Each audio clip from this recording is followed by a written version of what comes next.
مساء الخير، شلونكم؟ ان شاء الله تكونوا بخير. اليوم حابين نحكي بموضوع اللي هو زيادة الوزن. شلون اني خسرت 22 كيلو من وزني خلال شهرين. اذا تحبون تشوفون الفيديو خلوا ويانا. Every single day, I'm gonna make something great. That's my way. Every single day, I'm gonna make something great. That's my way. طبعا كل الجديدين بالقناة مالتي احب اشكركم واقولكم انا نور، ساكنة بمدينة فانكوفر كندا. اليوم حنحكي بموضوع مهم، شلون نزلت 22 كيلو خلال شهرين. اول شي حتى تنزل، حتى يكون عندك تريد تبدي رجيم، لازم يكون عندك ارادة، ولازم يكون عندك فتح حافز انه انت هذا الشي حتبدي بيه ولازم تكمله. اني بالنسبة الي من بديت رجيم، شفت صديقتي بدت رجيم، ولما سألتها قلت لها شنو السبب اللي انت خلاك تبدي الرجيم. هي كان وزنها شوية، يعني وزنها هواية، يعني فوق 90، فحبت تبدي رجيم.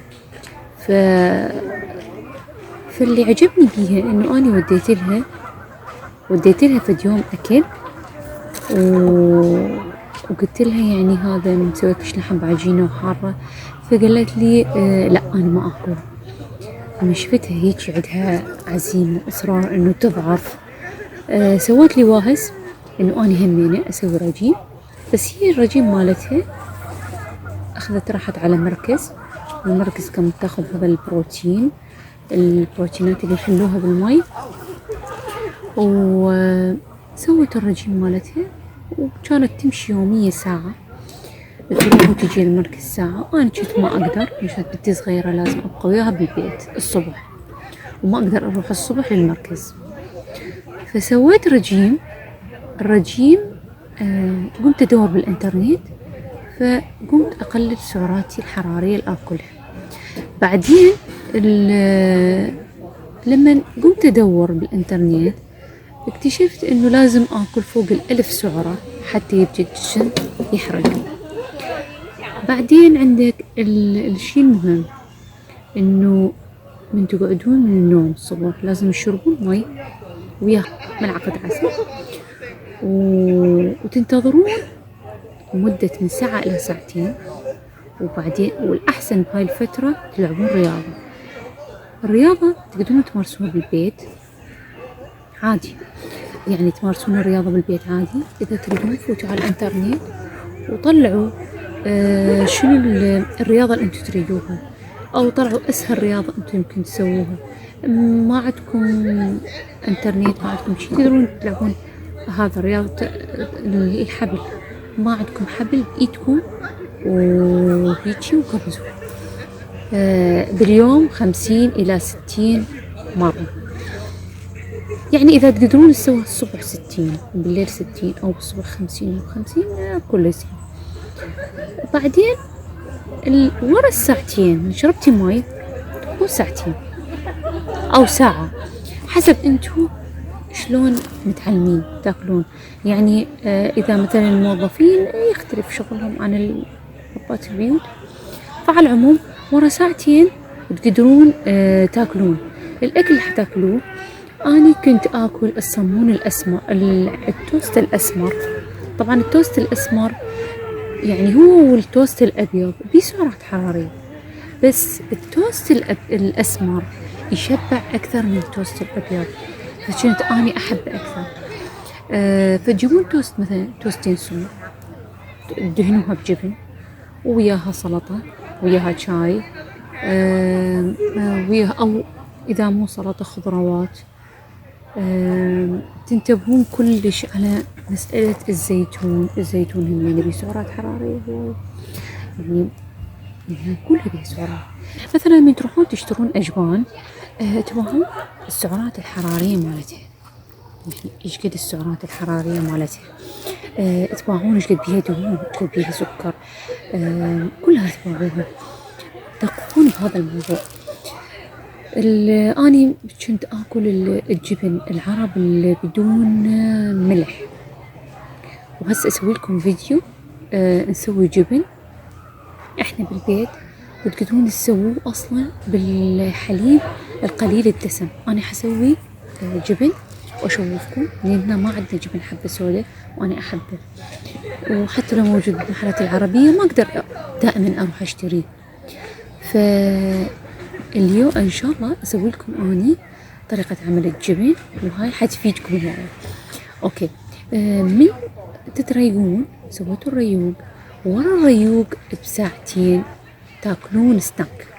السناك هو الوجبة الخفيفة اللي هي مثلا تاكلون تفاحة، مثلا تشربون، مثلا تعصرون برتقالة، تاكلون برتقالة، هذا الشيء السناك تاكلوه. والتفاحة يفضل، أنا كنت التفاحة أقسمها مربعات وأكلها بالشطل. ليش بالشطل؟ لأنه أشياء من تاكلوها بالشطل تحسوها ما تخلص، مثل تاكلوها هيجي هجوم يصير عليها.